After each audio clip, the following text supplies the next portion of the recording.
如果要講嘅冇，講咗一次就算啦。如果潘先生佢覺得係有問題嘅話，我希望佢報警，因為佢已經話過。同埋帶埋嗰個人邊個指控佢出嚟。我聽日就報警。我想問潘先生，你報咗警未咧？一就係邊個？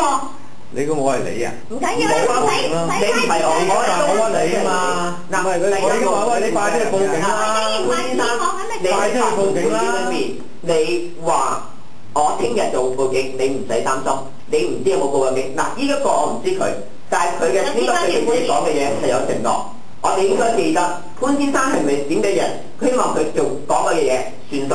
仲有佢講過好多嘢，其實咧好多都係講大話嘅。我希望咪住你講清楚，我唔係講大話。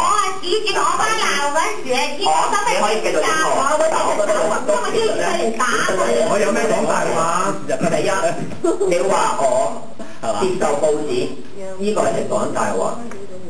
我話俾你聽，你話俾你聽一日，我話俾你完咗。你嗰個法條會議裏面投一啲票，其實我當時係講棄權嘅，而你當時亦都冇投我收咗，咁我係啦，咁我話俾你聽，我冇呢個嚇，我哋唔想講大話啦。